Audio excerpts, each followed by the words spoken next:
William. We can start now. You can start right now. All right. With that, I'll pass the floor to our webinar chair, Dr. Hiram. Dr. Hiram, the floor is yours. Thank you. Good afternoon, good morning, or good evening, wherever you are. Welcome to an interesting webinar on SDG Talk, Responsible Management. My name is Hiram. I'm the Associate Professor at UCSI University in Malaysia. I'm also the Chairman of Sarawak Research Society. So this is a very timely talk on SDG. As we know, SDG is so crucial.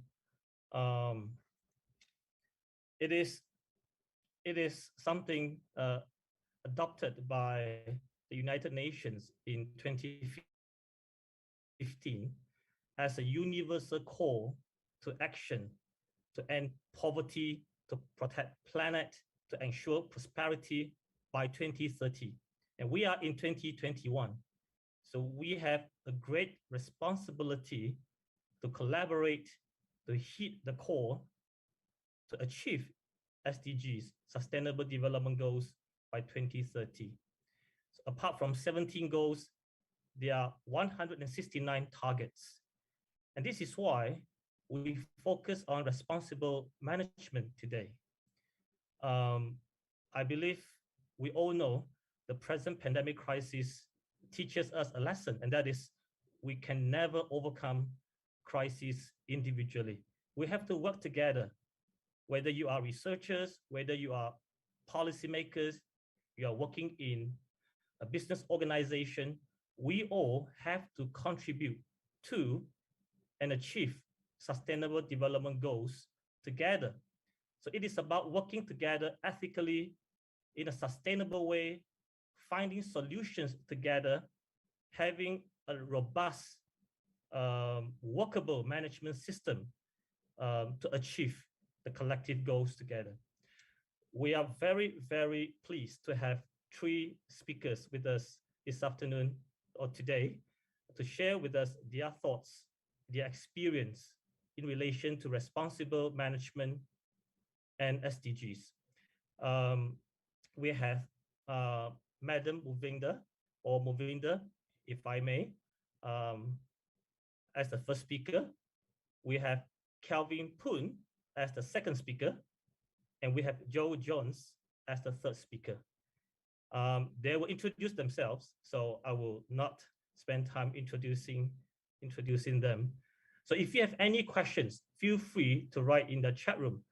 So after their presentations, we will have a Q&A session, and from there we will learn from the speakers in a more practical way to meet our diverse needs.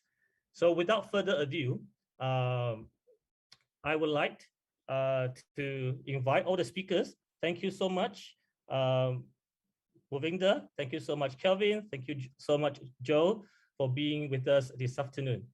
This webinar will not be possible without Pustaka Negeri Sarawak, which is Sarawak State Library, as well as Emerald Publishing in East Asia. So we thank these two institutions for organizing this webinar.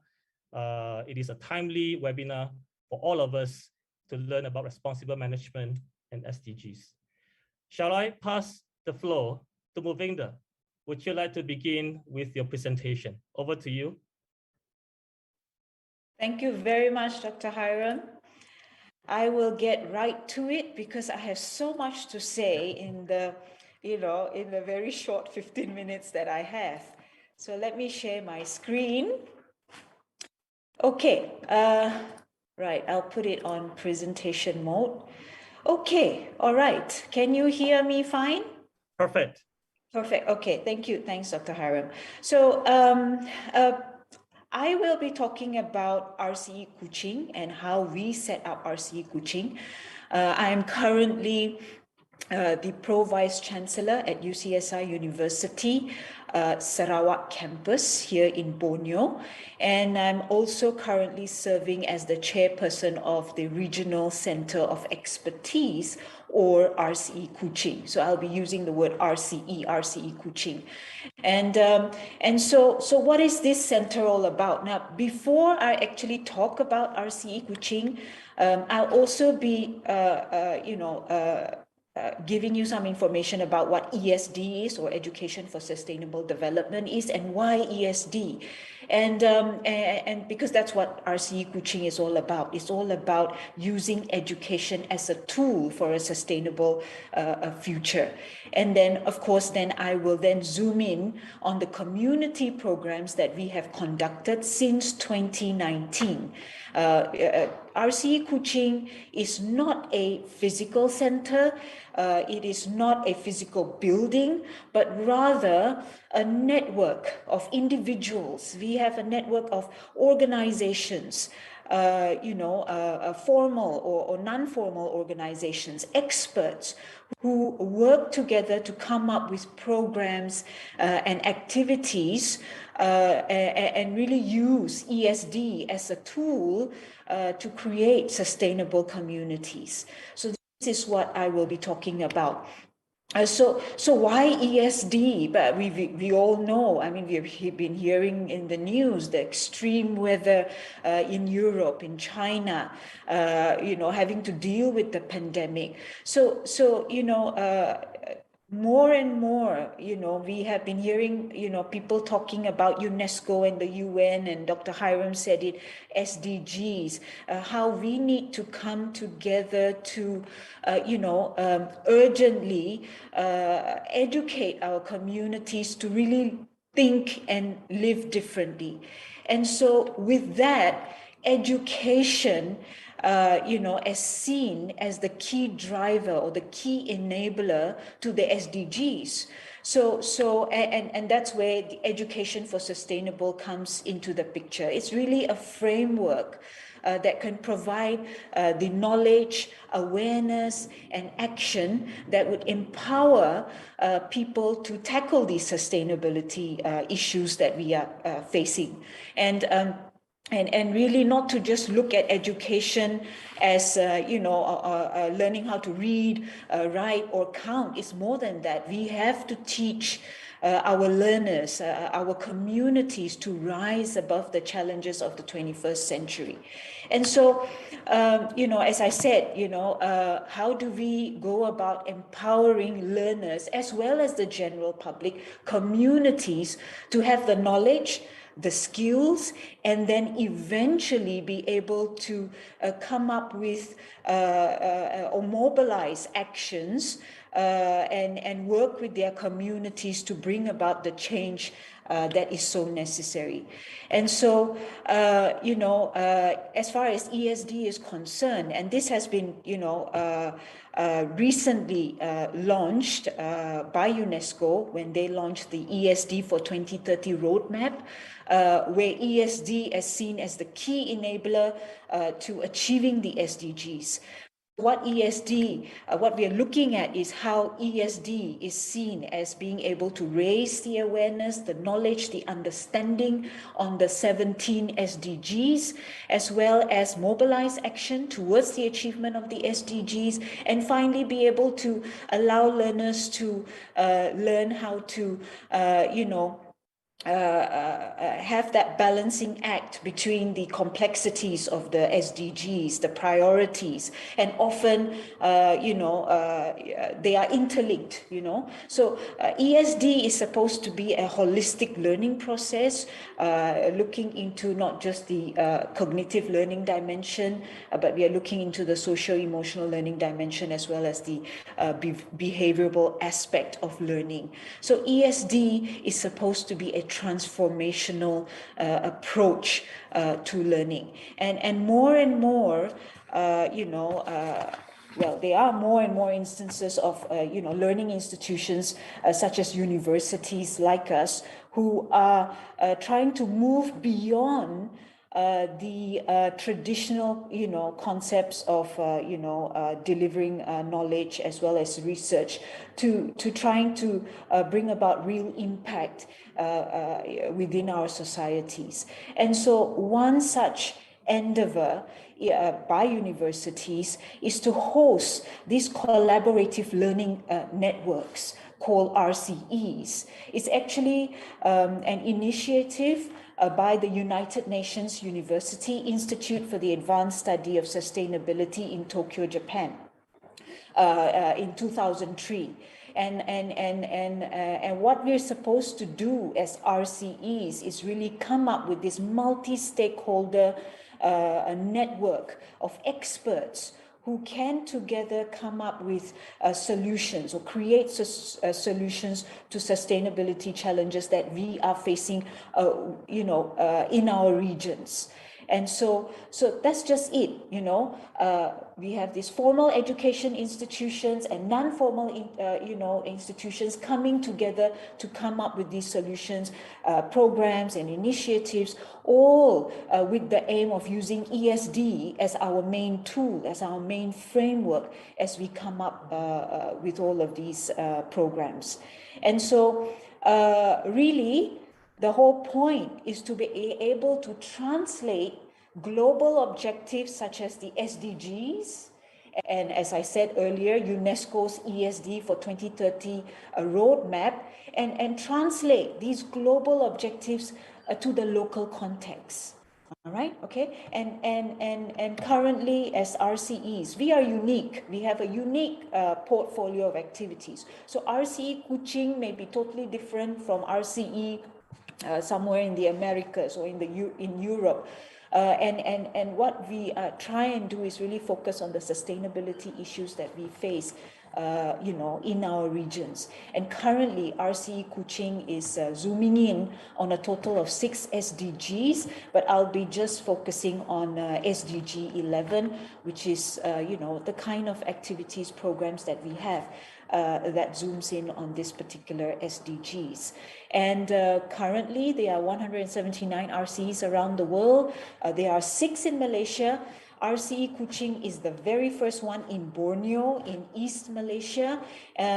When we set up RCE Kuching, we were a lot more ambitious. We wanted to call it RCE Sarawak, but we were told, hold on, let's not be too ambitious. Try and zoom in on Kuching, all right?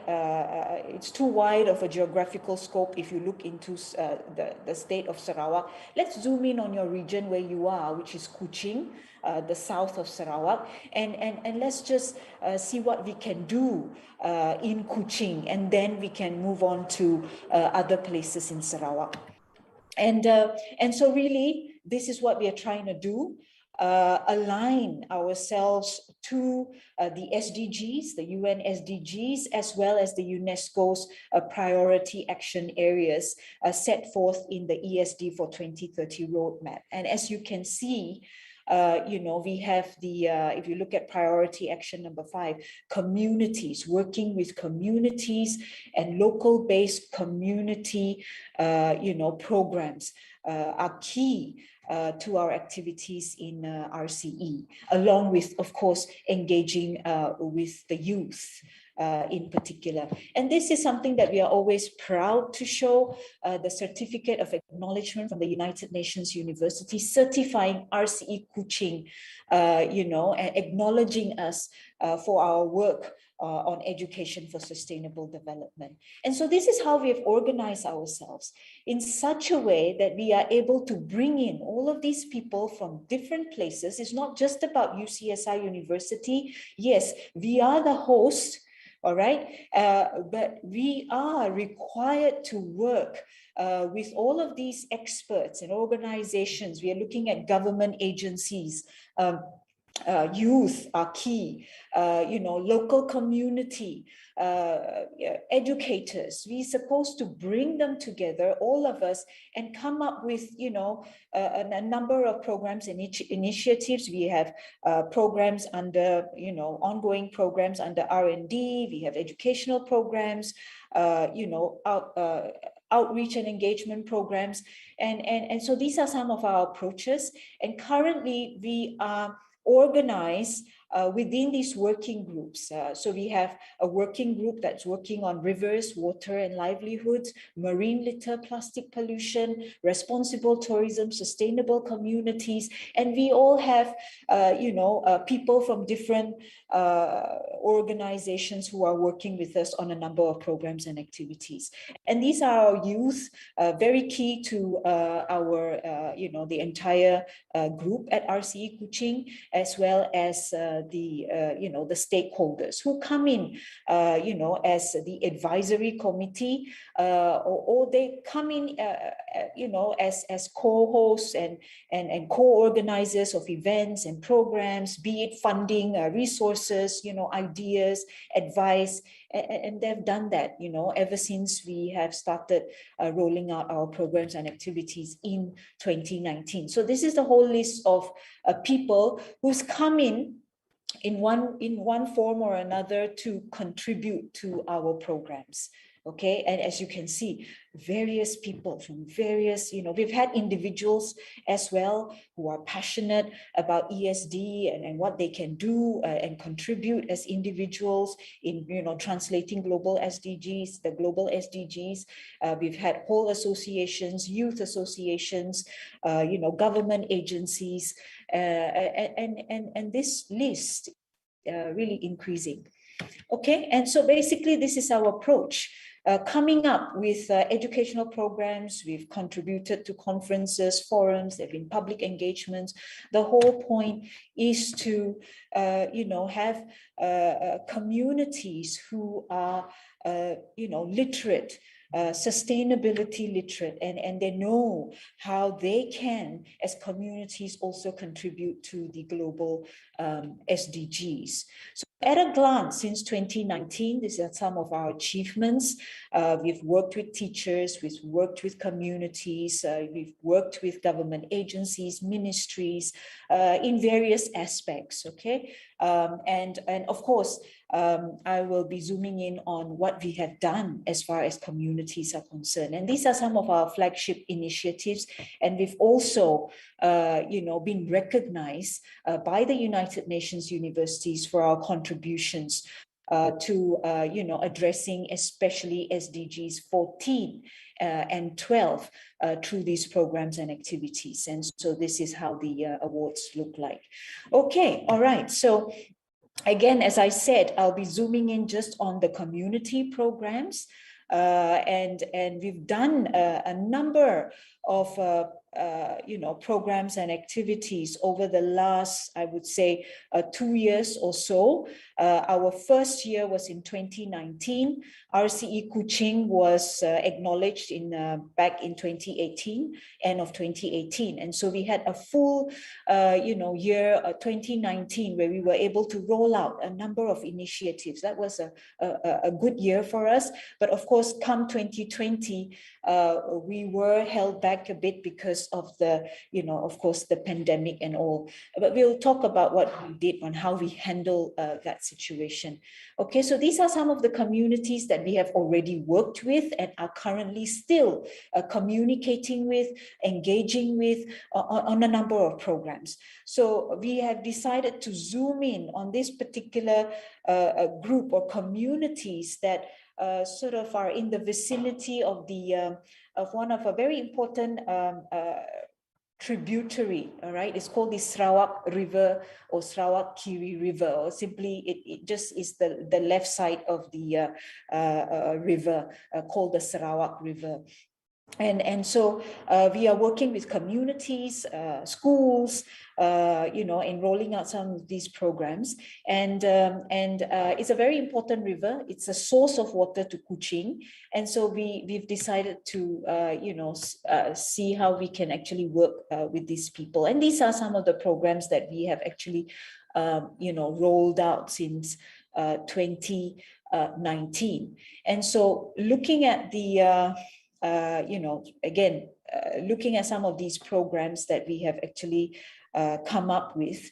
So the whole idea is to, see what we can do rather than telling the communities what we'd like them to do. We've decided to also focus on the values that they hold, really pay attention to the indigenous knowledge, the local wisdom, and see how we can actually, get them to understand how these things really lead to the achievement of the SDGs.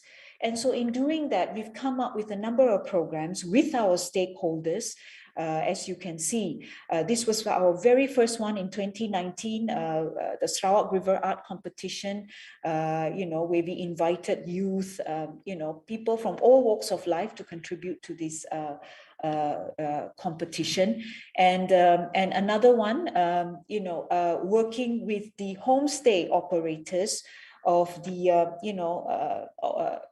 of those, from those communities that we intend to focus on, and really look into how, and showcasing those homestays who were able to operate in a sustainable manner.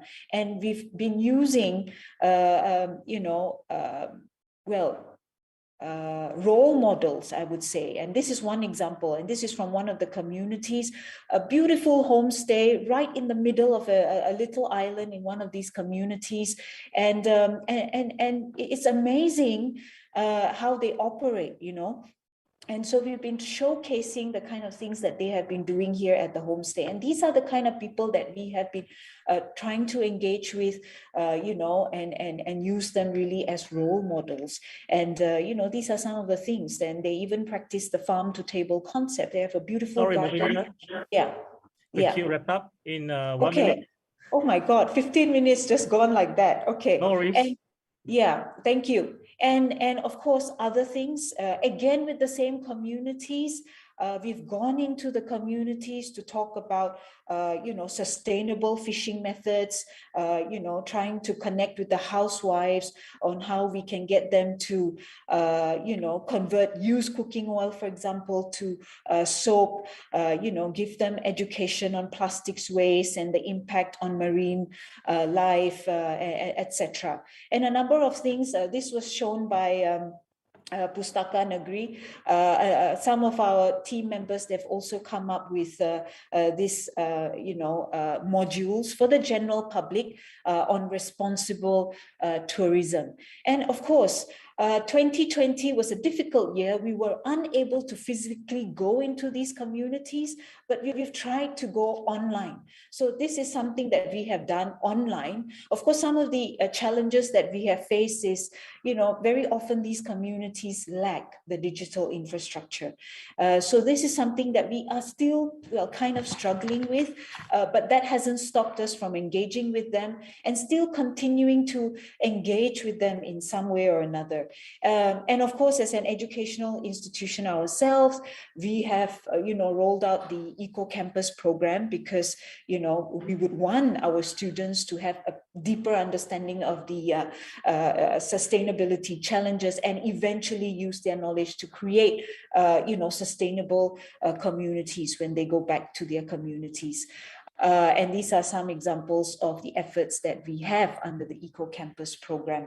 And of course, working very closely with the Ministry of Environment and Water, we were introduced to the UNEP's United Nations Environment Program, this concept on stopping plastics at its source.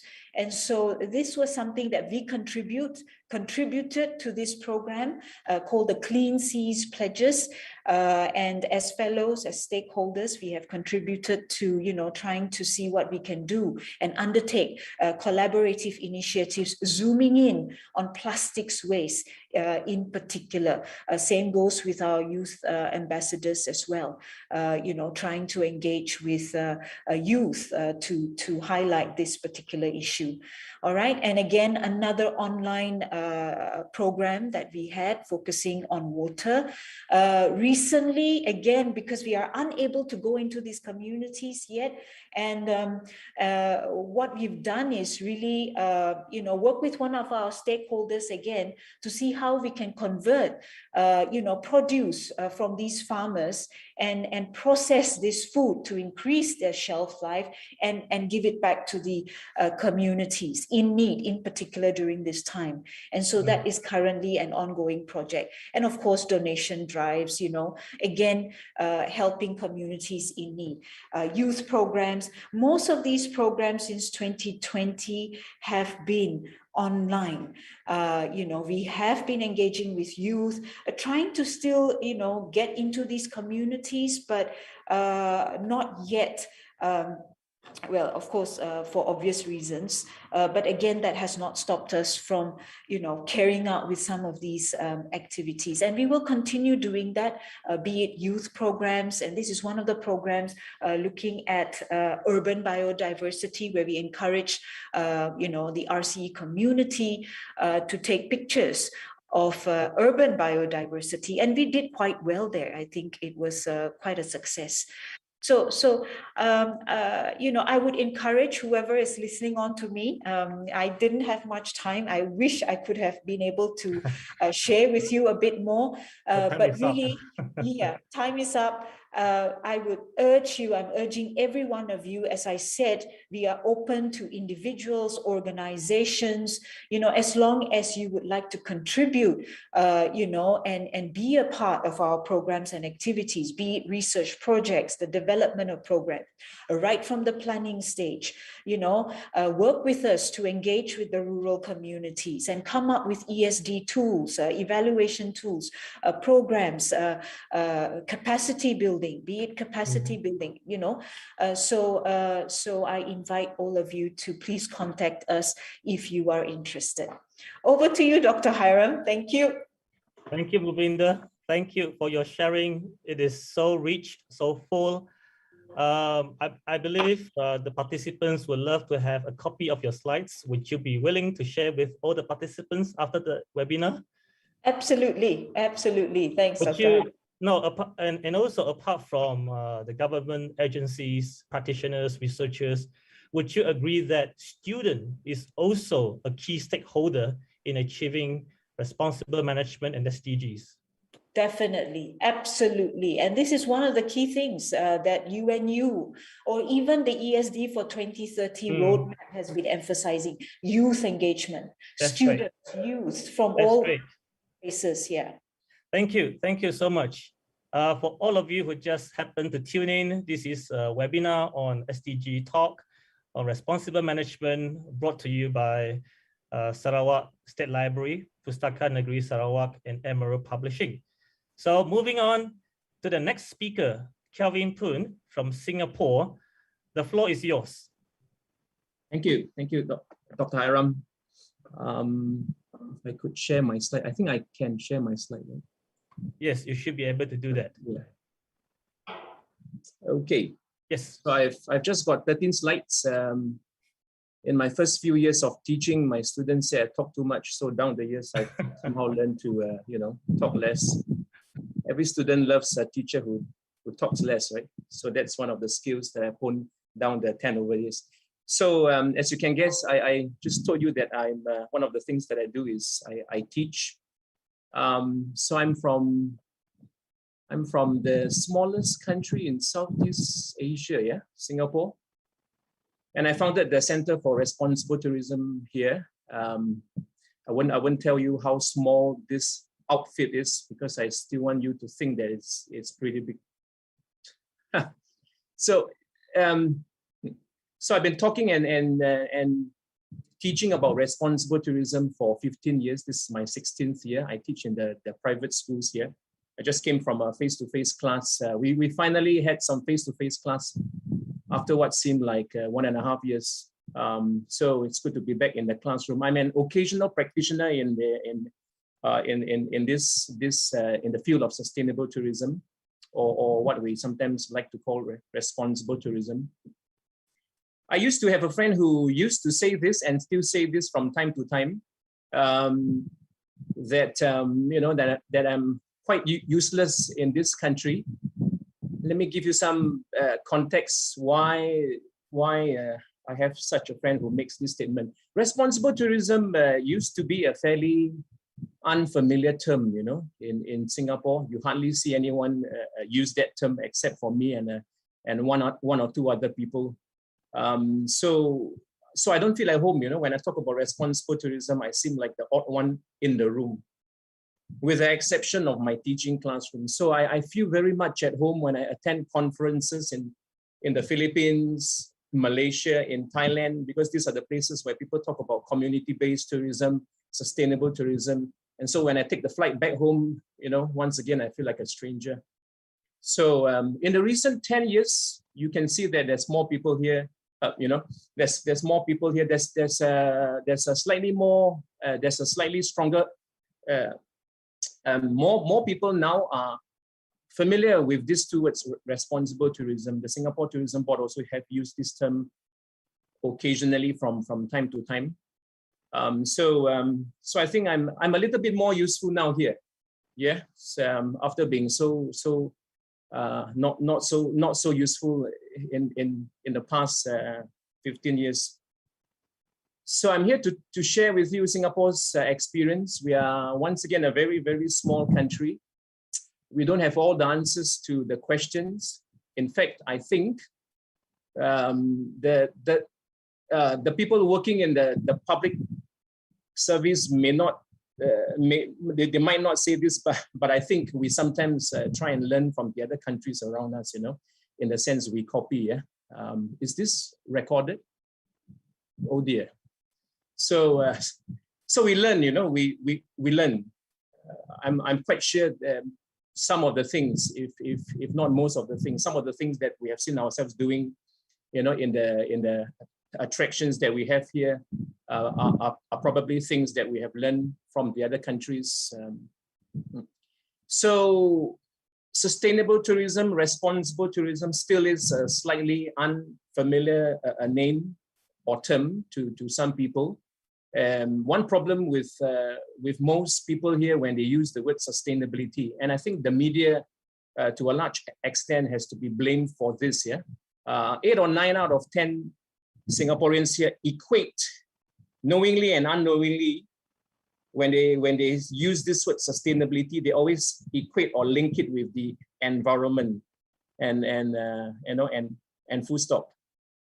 So there has been this you know, there has been this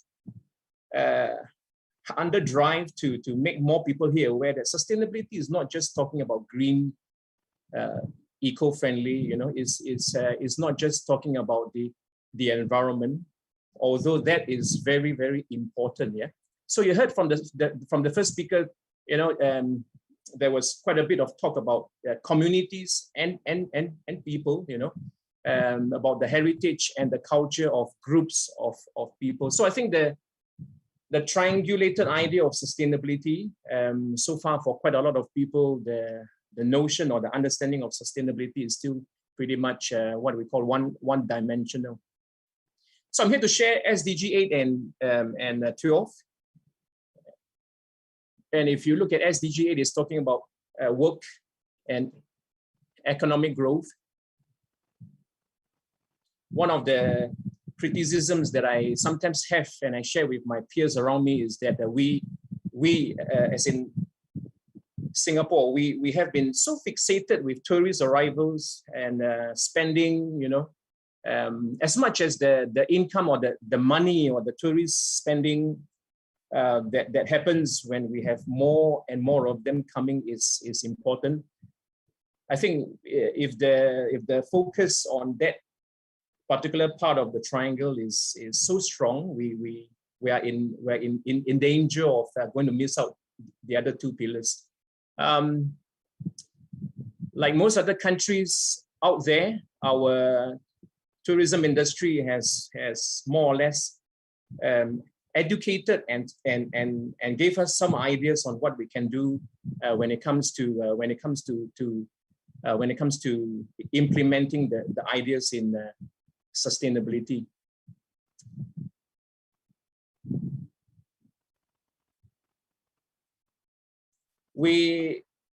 One of the things that I notice what happens in Singapore once in a while is that we seem to we seem to transfer some of the sustainability ideas from the tourism industry into things like township planning, which is a good idea.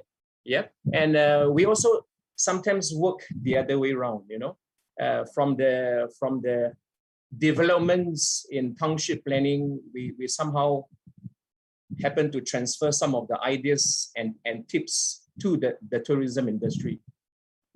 So you see one or two pieces of news, and this is still quite recent. Sentosa Island. We may be a very small country, but I just discovered, or one of my students discovered and told me that that Singapore actually owns about 63 islands, so we shouldn't feel so sad. Yeah? Sentosa Island, one of our pride and joy, aims to be carbon neutral by 2030, and this has set the tourism industry here thinking, and the thoughts that we have,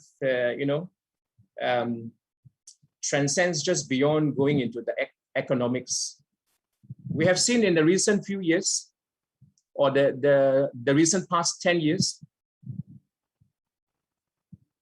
how when we have a wider understanding of sustainable tourism, which we are still very young at, if I may use this example or this description, if you ask me where Singapore is in the area of sustainable tourism, picture with me a toddler. I think we are probably still crawling.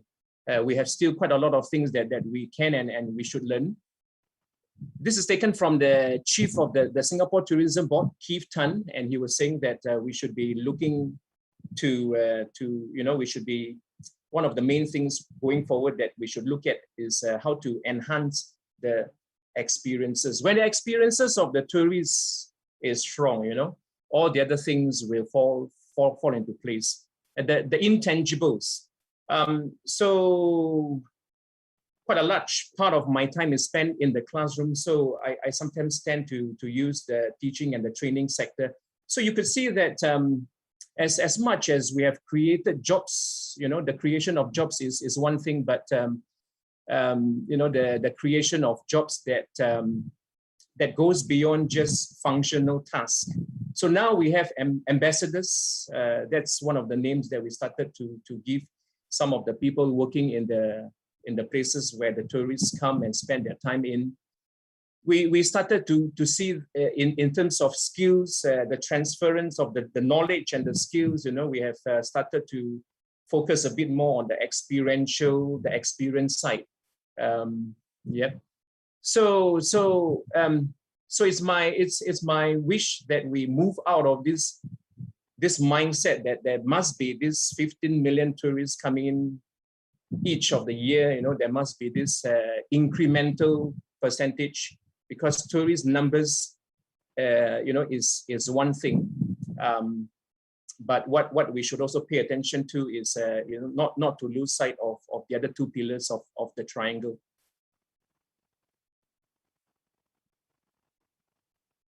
So this is still touching on SDG 8, and then I'll move on to SDG 12. Yep. And this particular slide will help me to transcend smoothly to SDG 12. So in the last 10 years, so no, it could be more than the last 10 years. It has come into the attention of the tourism industry probably over the last the last 10-20 years. We have this this failure, if I may use this word, or the negligence of this part of our society where there are traits in our midst that is fast disappearing. And we discovered that one of the things that the tourism industry here in this country have not quite able to fill in the gap is, to make this as one of the experiences that the tourists should have. So I have seen in the last few years that one of the tourism products in Singapore that they are trying to build on is to see how this part of our heritage of the culture can be weaved into an experience for the tourists. And this will actually go on to touch on things like training skills. Yeah, we have to have a widened or expanded view of what constitutes a tourism experience. You know, we have the Sentosa, we have one or two places of attractions that we showcase or like to showcase. You know, but I think we need to go beyond that. And that brings me to Kelvin, you have 2 minutes left. Okay, all right. So that brings me to SDG 12B, where we talk about the tools and the development of the tools to ensure that sustainable development, you know, is in the tourism industry. How the tourism industry can at the same time create jobs, and how the tourism industry can at the same time be used to drive or create greater awareness of things like the heritage and the culture. So due to time, I think I would just zoom in on the main 1 or 2 slides which I want to show. Our hawker culture, if you are familiar with this word in Southeast Asia, if you go to places like Malaysia and Singapore, you'll be most likely you will pass by places like street food. Yeah, so we don't use the 2 words street food that much as much as you do over there, but we use the word hawker. So in 2020 November, these 3 words, intangible cultural heritage, 3 words that I've been saying so many times in the last 10 over years, you know, finally people understand. Because they say it in the newspaper. So I was telling my friend that why I've been saying for the past 16 years and people don't really know what they talk about, and the newspaper just show it once and people straight away know. So we have our hawker culture listed as UNESCO ICH, and that has got a lot of the stakeholders begin to be curious and to see. You know, there's so much about tourism than just Sentosa and the shopping malls. So let me just use my last 1 minute to talk about partnership, partly because of the listing of our ICH. We suddenly have seen more partnerships among the stakeholders. You know, not that it hasn't existed before 2020, you know, but what I'm saying is that the partnership, the notion of the heritage board seeking the feedback of the local people, you know, that is one of the things that we have been saying slightly more. So we have discovered to a greater extent, and for me this is a very good news, that tourism can play a very important role in the preservation, you know, in the preservation of both the heritage and culture of our very own Singapore. And yeah, so that's my last slide. There could be things which I might not have said or might not have said that much. I think I'll use the Q&A time to answer, you know, or to fill in some gaps which I might have missed out. Okay, something which I learned 1-2 years ago, that is to put GIF in my PowerPoint slides. Thank you. Thank you, Kelvin. Thank you, Kelvin. Just a quick one. Well, there are many questions coming in, but I would pick a few. And based on your sharing, you know, Singapore is a small country with limited resources. Sarawak, where Mukvinder is a huge place. But would you say sustainable tourism is often more than just, it's just a greenwashing technique? In Singapore's situation, due to all the external constraints, responsible management seems to be the only option to drive tourism forward, to drive economic development forward. Do they have other options? You talk about innovation as well. So what's your take? Sorry, I might have missed out that part about greenwashing. Yeah? Oh, okay.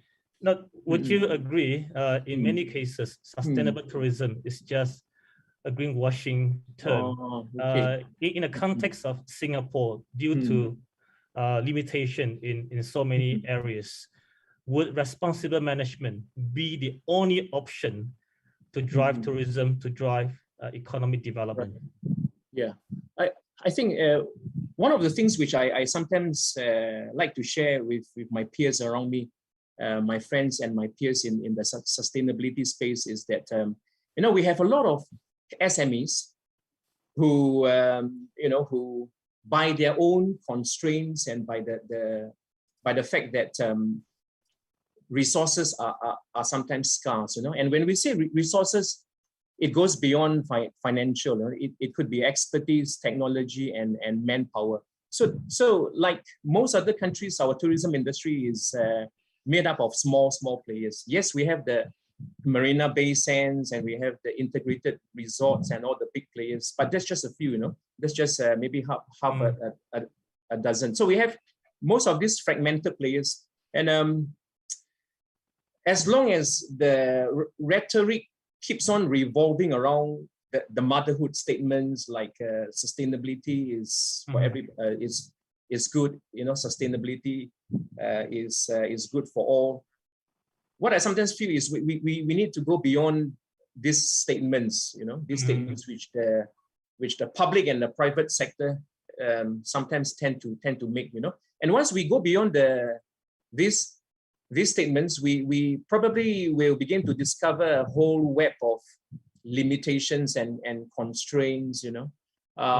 This is a country where a lot of the SMEs look at the government to take the lead, you know. Oh, the government must say, and then we do.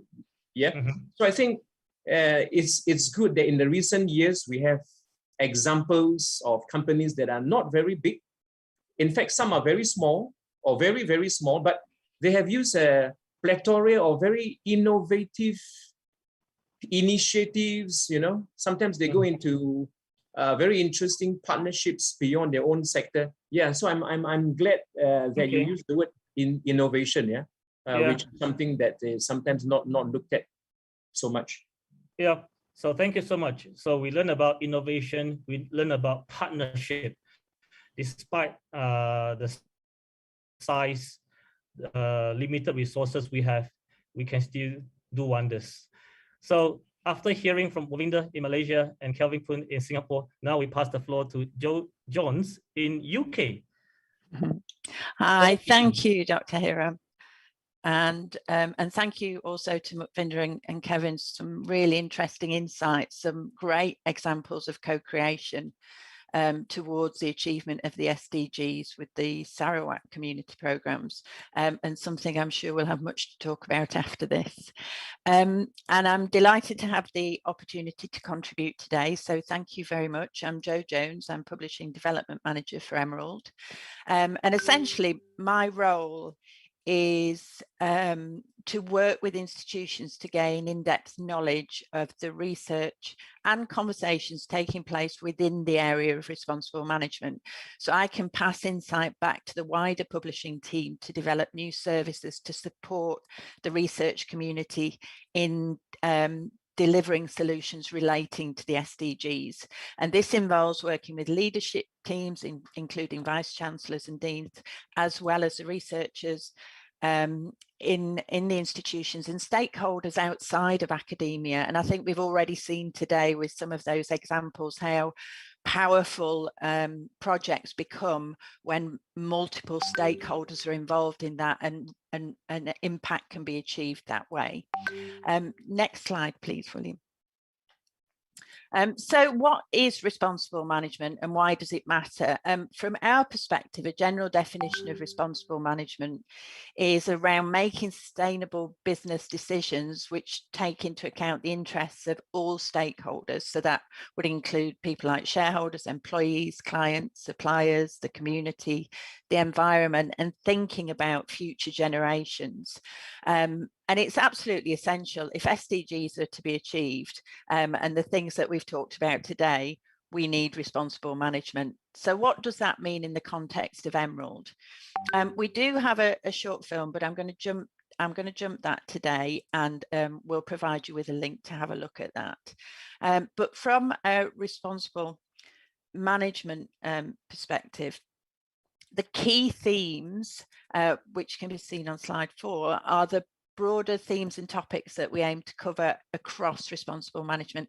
And I'm sure if you look at these, you can see how they interconnect, and thinking about the specific ones that have been referred to today, 8, 11 and 12, they all interconnect. You can't take them individually and work with them. Everything sort of feeds into each other. So in terms of Emerald's strengths, we're not just talking about the SDGs. We are demonstrating our commitment through our activity, and I find it really empowering to be part of discussions where we can evidence our commitment to mission-driven research and the sort of projects that are being talked about today, and the impact. And it's all underpinned by a culture striving for equity and equality, as well as leading our industry best practice with things like the SDG Publishers Compact and being signatories of DORA, which means that, you know, we're really supporting that research being made open and being available to equally to anybody in the community or interested stakeholders, and it's not sitting behind walls where it's not accessible. And this is also backed up by us working with our regionally based goal advisors, who are progressive researchers, specialists in responsible management, and are as committed as us to EDI, to sharing knowledge through publishing via open, and to creating that positive social impact. So what does that look like in the everyday for Emerald? Well, it's us acting ethically in everything we do, and being passionate and getting that message across about having that positive impact on society. That's also in our everyday culture, and you can read on our webpage anything about the sort of volunteering and community work, and we do get involved in some of the projects that have like the ones that have been talked about today. We're given a couple of volunteering days a year specifically to do those things. So how does that translate into the resources that we create with our amazing authors? If we move on to the next slide, we can have a look at some of our top titles. And if there's anybody here that's contributed to any of these over time, then thank you very much. We have a great selection of content already in the area, where we provide more traditional home for research outputs, such as the book series and the journals. The book series and standalone titles include Future of Work, Gender Equity, Diversity Inclusion, Organisational Design, Leadership, Sustainability and Wellbeing. And you can see there, there's a specific smart city in the digital world. And these are series that are being developed all the time. Responsible management is a massive subject, and we are commissioning all the time in terms of books, journal content, but we're also developing a lot more hubs in terms of information that can be accessed outside of academia. So we're doing blogs, we're doing podcasts, we're doing opinion pieces, and I would encourage you to visit the Responsible Management Information Hub on the Emerald Insight page, and you'll be able to access lots of relevant information. So in terms of, sorry, could we go to slide number 9, William? Oh, okay. So in terms of the gateways, these are providing another home for research and are grouped according to alignment with the SDGs. And as you see we have the Sustainable Cities Gateway aligning with SDG 11, and responsible management and sustainable food systems align with responsible consumption and production. We found that much of the mission-driven research by its very nature is interdisciplinary, and so it can be difficult to home sometimes in traditional journals that focus in one aspect of the project. So the gateways offer mission-focused home, and being fully open allow visibility to additional stakeholders like policymakers and practitioners, as well as the academic community, and those that can use the research to make the changes that create that real societal impact. Research can be included in multiple gateways as well, so that increases visibility and discoverability across wider audiences, and in so doing makes it accessible to even more stakeholders. Some of the examples of relevant research that has been published recently can be seen with our Emerald Real Impact Award winners, and Professor Adesi, in particular based in Ghana, saw a problem and set about a research project to develop a solution. Now, the problem that needed to be solved was inadequate housing and wastewater management and the persistent threat of flooding.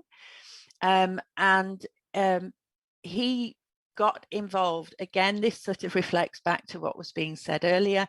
He got involved with the communities, got them involved in the project about what was needed, what they could contribute to it.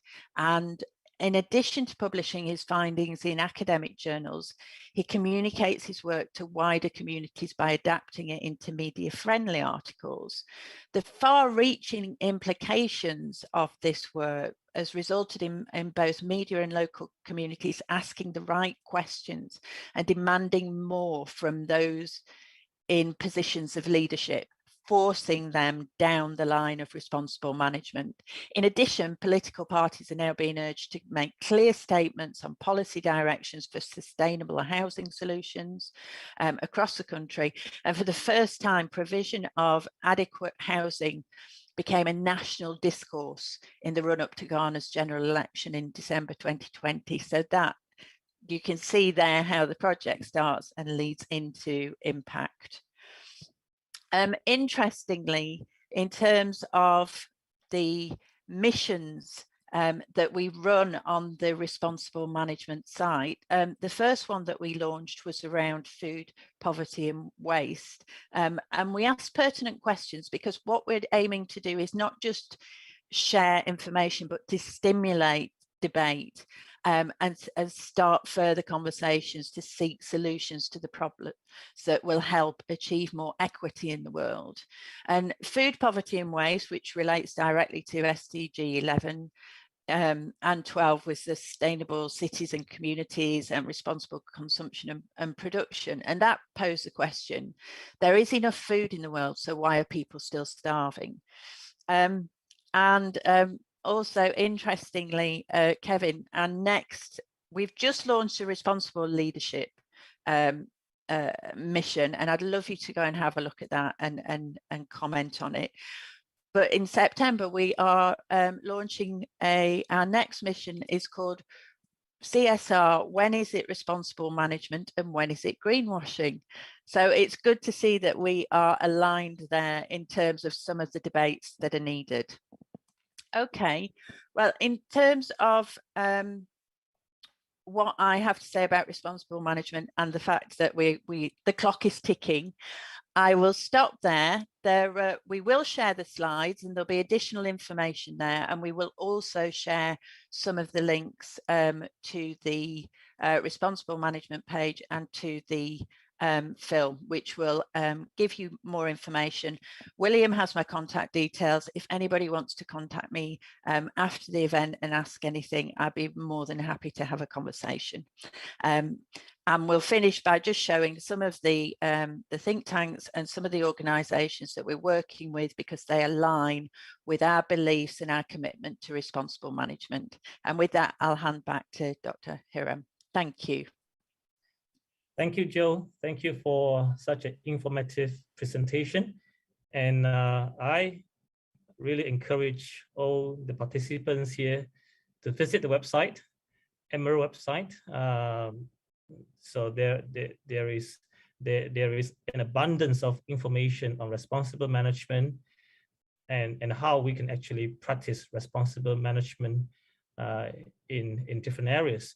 A quick question for Joe. For in academia, for students, for lecturers, for professors, many times research excellence, quality is measured based on impact factor. Emerald has been championing real impact for many years. Would you see this as a trend or direction where academia or research should head to in the foreseeable future? What's your opinion on that? I think I understand people's relationship with the impact factor. You know, it's been a long tradition and it's very embedded in the community. Yeah. And what we're not saying that it doesn't matter and it doesn't count, but what we are saying is there are other factors, there are other metrics that should be used and can be used to measure impact. And the impact factor largely sits within academia, whereas the mission-driven research is about what is the positive societal change? How does it make life better? How does it make something stronger? How does it make it more sustainable? How does it reduce poverty? How does it make it a better workplace? And as such, I think there are different ways in which we can measure that. You know, one of the examples was in Ghana, where that research has led to changes in policy, to making the leadership accountable, and to making potentially, you know, it a better place to live and a more sustainable society. So I think that's really, really important. And I think it is definitely moving that way. I think as we have a generation coming through of researchers who are being brought up to understand the importance of the mission-driven research and SDGs being integral in not just in research, but in society and in the courses that they take. We work, you know, we're very much aligned with Prime and in terms of getting that responsible management into every element of education and research. So and I've noted recently the University of Utrecht has made a statement that it will not be hiring or promoting on the basis of impact factor. It will use different metrics in order to measure whether or not those people should be taken on or should be promoted. Thank you so much. Well, we have heard from all the speakers, and there are a lot of questions coming in. I went through quickly. I hope I'm doing a good job. I will summarize all of them into 3 questions. 1 question for each speaker. Well, you can always contact Mukvinder, Kelvin, and Joe after the webinar. I'm very sure they are willing to share their slides and they are willing to, you know, welcome you to be part of their works. Now, the first question goes to Mukvinder. Now, Sustainable Development Goals, SDGs, are commonly known as global goals. Now, when we implement sustainable development goals in Sarawak, in the local context, do these goals and targets, are they always relevant in the local context? Do you actually have to do something, prioritize something, modify something in order to better suit the local context? We have participants from different places. What is your experience when you implement these goals in the local context? Good question, Dr. Hiram. Yeah, well, you see, when we work with these communities, SDGs are very abstract, concepts. Very often, they do not or are unable to relate to the SDGs. So as I said earlier on, it's very important that we, try and find out what their values are, try and connect the SDGs to their own indigenous knowledge, to their own values. And as we, as we try and engage with them and understand that, and that is very important. We had to do that, and we spent like 2 years doing that before we actually went in with our programs and activities. So trying to connect with what they already know and what they value to these SDGs, and only then would these make sense to these people. So that was key. That was very important, Dr. Hiram. Yeah. Otherwise, it was really just, a very difficult thing. We came through a couple of roadblocks. We had to visit a few village heads, community people, and really trying to see where we could, connect the dots and move on from there. Yeah. So thank you, Mukvinder. So even though we have, resources, frameworks, guidelines on how to be sustainable, but in reality, in actuality, we still need to connect all the dots. We need to talk to the local people to make sure all the actions are practical, useful to the community concerned. Correct. I guess that is one of the responsibilities we need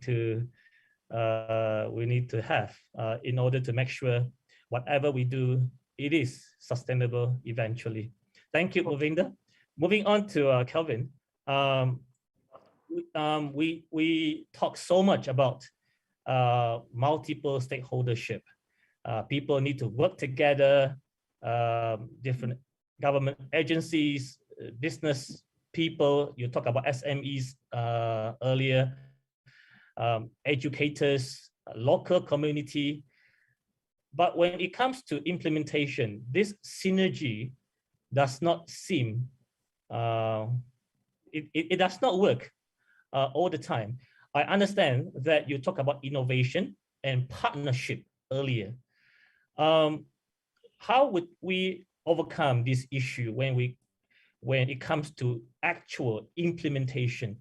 How can we make sure that synergy maintains and we can eventually get things done as a collective, as a responsible unit?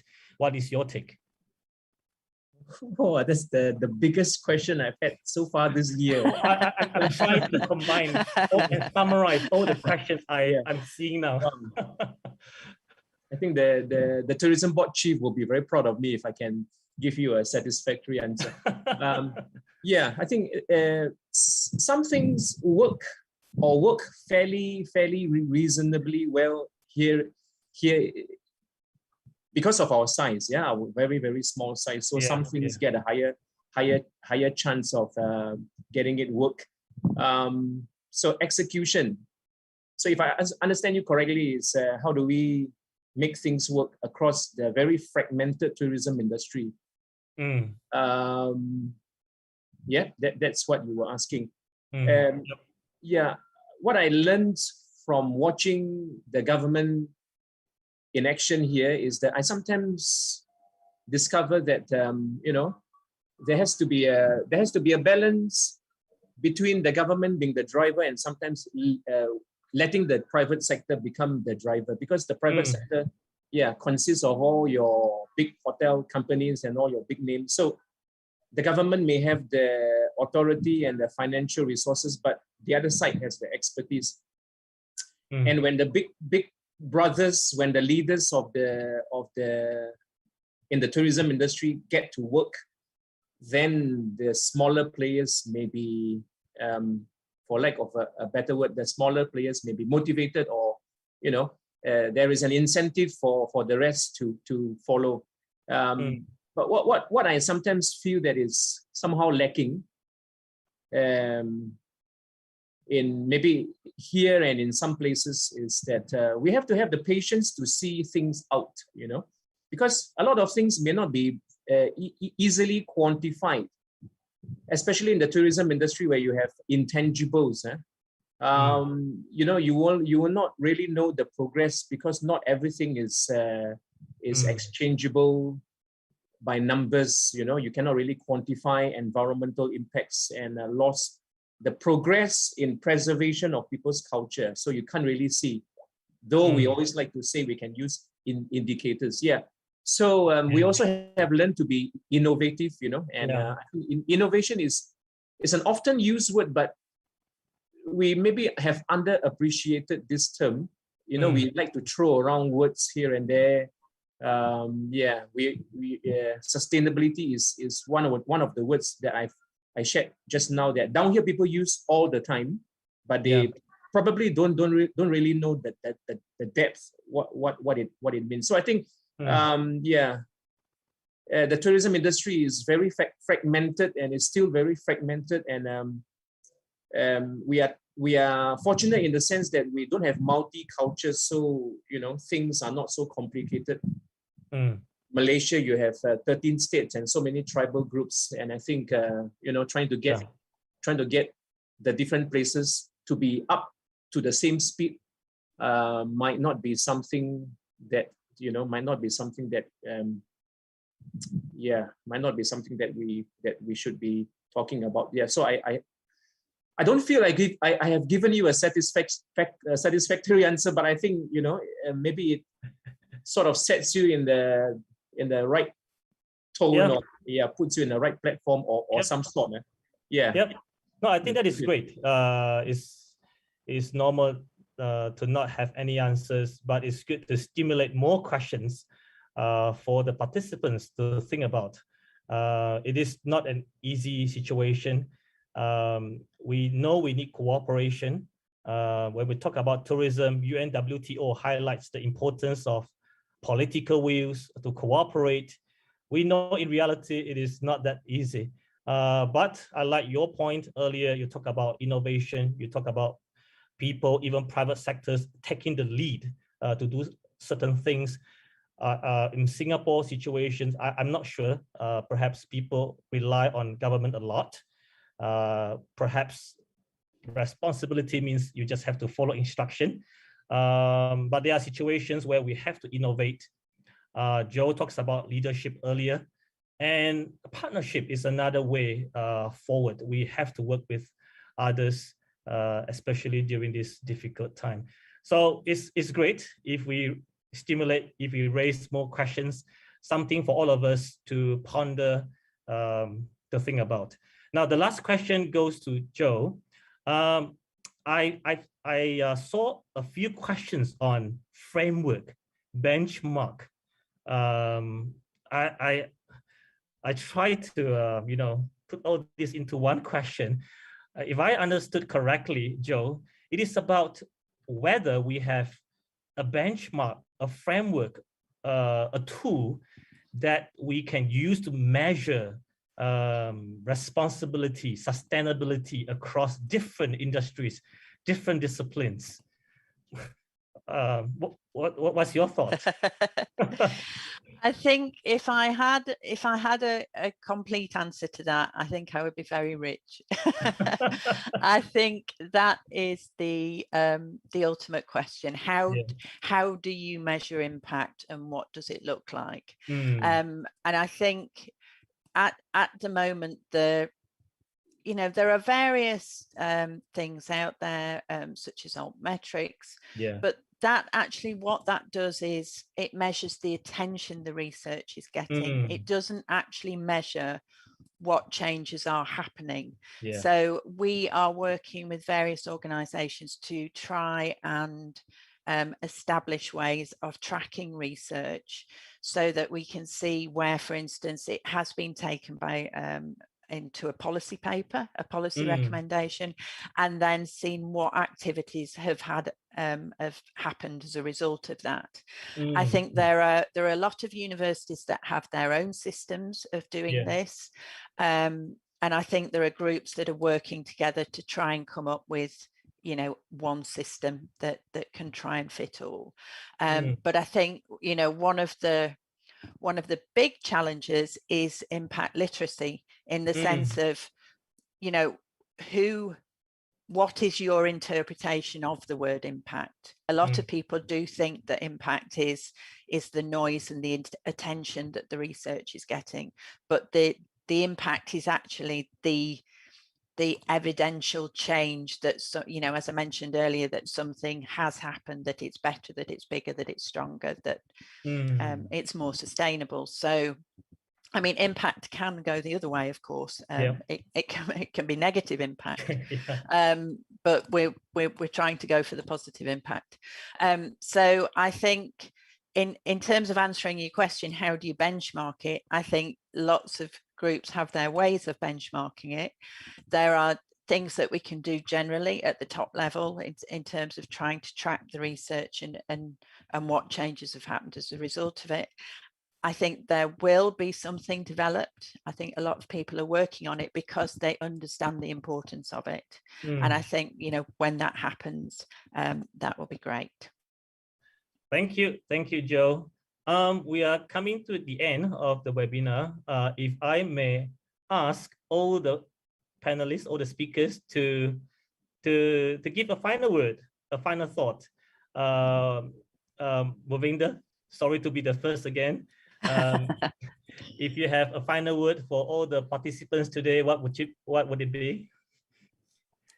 Well, all I can say on behalf of RCE Kuching is, you know, for us to realize that we can bring about that change as individuals, even just changes in the way we do things on a daily basis would contribute to bringing that impact, that change that we so urgently need. And I said it earlier, and we need to urgently change the way we view things, the way we do things, and that is absolutely necessary. So we as individuals have the power to do that. So we need to realize that and not think that it's just me doing it. Let's just leave it to somebody else or other organizations to do it. The change has to start with us. Absolutely. And that's very important. Yeah. Thank you. Kelvin, what's your thought? What's your final word for the participants? Actually, I don't have much to say, but I think, let me just maybe draw on one point. I always like the idea that the tourism industry, which I've been part of for the last 20 over years, it's so big, it's so wide, it's so broad, and it's so fragmented. And it's as much of a joy to travel, but it's also a responsibility to take care of the people and the places when we travel. And I think there's I like the discussion and the explanation that Joe gave on the impact, and Mukvinder also spoke about the impact that every individual. So in the context of travel, every individual traveler, can create some very impactful actions. Thank you, Kelvin. Joe, final word from you. Okay. Well, actually, just thinking about the fact nobody's mentioned the Olympics yet today, and we're already at 9 o'clock in the morning, which is amazing. But I think there's something to be taken from that, relating to what Mukvinder said. The British cycling team was transformed by a guy called David Brailsford, and he talked about the accumulation of marginal gains. And I think, that's the point here. It's not necessarily one big project that will solve everything. It's lots of small pieces of small projects that will come together and escalate into and underpin those larger change and that real impact. And I think from our perspective, we are here to champion researchers, practitioners, policymakers, and organizations who share our goals of contributing to a more responsible and more ethical and more sustainable way of working, and that's our commitment. And I think it's down again, you know, it's like you say, it's down to individuals. It's individuals within organizations driving that and not leaving it to other organizations or not making excuses not to do it. We all have to take part in this. And, you know, it starts here. Thank you so much. So all of us have a role to play. Every individual has a role to play to be responsible, to be sustainable, to achieve SDGs collectively. So with that, I would like to thank all the panelists, all the speakers for sparing your time, for sharing your thoughts. Again, I believe the slides will be shared with all of you. Emerald Publishing will collect all the slides and the slides will be sent to all of you. Once again, I would like to express my gratitude to Sarawak State Library, Pustaka Negeri Sarawak, who has been pioneering for an informed society. We have to be educated. We are in an information-rich country, a rich situation. However, impact can be positive, it can also be negative.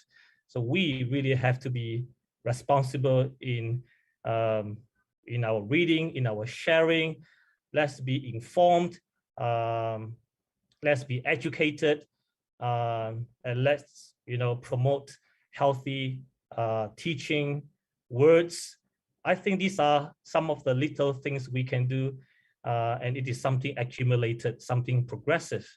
So once again, thank you. And also Emerald Publishing for co-organizing this event. With that, thank you, William. We will call it a day. Thank you for joining us. Wherever you are, stay safe, stay connected. Bye-bye. Thank you. Bye-bye. Thank Bye-bye. you. Thank you to Dr. Hiram and all the speakers. Thank you. Just hold on. If I can quickly take a photo together with all the moderators and speakers, so we can have a memory to cherish in the Facebook later. So by 3, I count to 3. 1, 2, and 3. Cheers. All right, thank you so much. Thank you so much. With that, yeah, like Dr. Hiram said, we're just going to end the day. Thank you to all speakers and also Dr. Hiram for the webinar chair. Thank you so much. All right. Thank you, William. Thank you, everyone. Thanks. Bye-bye, Joe. Thanks. Lovely to meet you. Bye. Yes, same here. Now got sound.